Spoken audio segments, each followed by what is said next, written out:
Nasib Sibolon, istri Nursani Tambunan, dan anak saya ada 6, perempuan 4 dan laki-laki 2.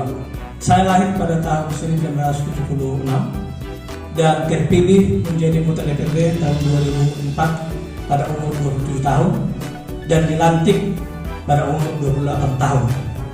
Saya anggota DPRD setelah Samosir berdiri tahun 2003, saya sudah menjadi anggota DPRD sampai detik ini. Yang pertama, kenapa saya sampaikan demikian? Karena saya seorang milenial. Milenial itu adalah butuh keberanian, kejujuran yang paling ditonjolkan.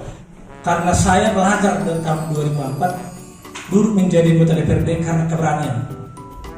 Saya tamahannya SMA dan ijazah saya tidak saya ambil dari Santo Mikael ketika memang saya tidak ada yang dibutuhkan, karena saya tidak kuliah, tidak melamar misalnya menjadi TNI atau Polri, karena memang basic saya hanya seorang misalnya orang-orang lapangan, jujur saja.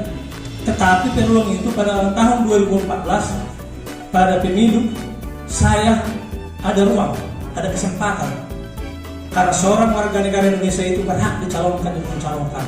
Maka niat baik saya 2004 untuk mencalonkan itu dengan keberanian, dengan keteguhan dan kejujuran.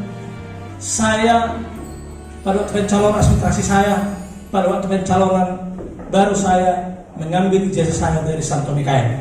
Ini salah satu yang unik, hampir 10 tahun tidak saya terima. Karena saya berpikir, saya mau kemana? Ternyata Tuhan berkehendak. Kita ini diberikan ruang, diberikan kesempatan ketika ada niat baik kita.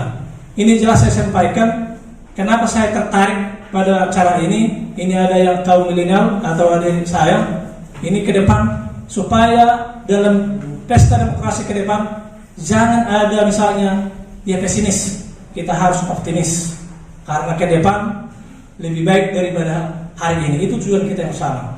Yang kedua, kenapa kalau menurut saya hidup itu adalah pengharapan. Selama kita hidup pasti kita ada pengharapan. Kenapa PKB itu bisa menang 4 kursi di Samosir? Jujur, kalau dibuka di YouTube kita akui bahwa PKB itu adalah nasionalis. Tetapi ada underdog agama Islam yang moderat. Itulah Nahdlatul Ulama. Nahdlatul Ulama ini adalah salah satu organisasi Islam yang mempertahankan NKRI harga mati.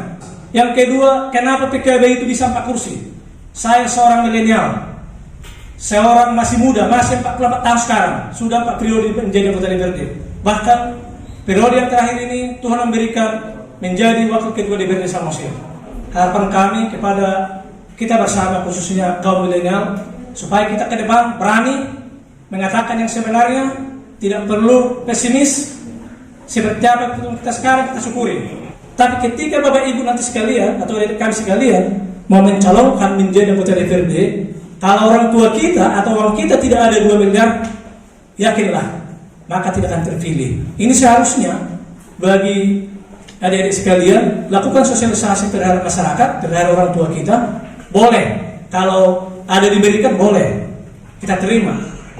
Tetapi bukan dasar itu kita untuk memilih seseorang. Ketika itu terjadi, maka mental dan moral kita ke depan akan hancur. Kitalah yang mendorong bagaimana yang muda ini dulu kita tonjolkan. Orang tua kita pun kalau misalnya dikasih bansos, itu bukan uang pribadi, misalnya bupati atau saya, tidak. Itu adalah uang rakyat, tetapi karena dia sebagai kepala daerah berhak untuk membagi. Itu adalah uang rakyat dan bukan uang pribadi. Nanti banyak orang tua kita nilai boras, LED, itu tidak. Itu adalah uang kita dan uang rakyat. Rakyat berhak ketika ada musibah untuk menerima. Saya sampaikan dalam pertemuan ini, keberhasilan saya dalam demokrasi ini adalah karakter saya. Saya tidak tipe seorang penjilat, lebih baik saya pembangkang daripada penjilat. Itu prinsip saya. Ketika kalah calon saya dulu Raundame pada tahun 2015, sampai detik ini saya tidak pernah menghadiri pertemuan secara pribadi Bupati Rafidin dan Juang. Itu saya sampaikan itu. Tidak pernah. Dan tidak pernah saya menelpon Bupati, wakil Bupati terkait dengan kepentingan pribadi saya. Kalau pilihan itu satu-satu. Karena saya lihat belakangan ini mental dan moral kaum milenial ini makin terkikis. Bahkan 2019 pada pemilu yang saya dengar, seorang milenial dan seorang misalnya ya generasi bangsa ini menyatakan, dulu obat hujah itu adalah salah satu merusak mental dan moral ke depan. Yakinlah, silakan tunjukkan keberanian selaku pemudi, ya yang benar sampaikan yang benar dan yang salah sampaikan yang salah.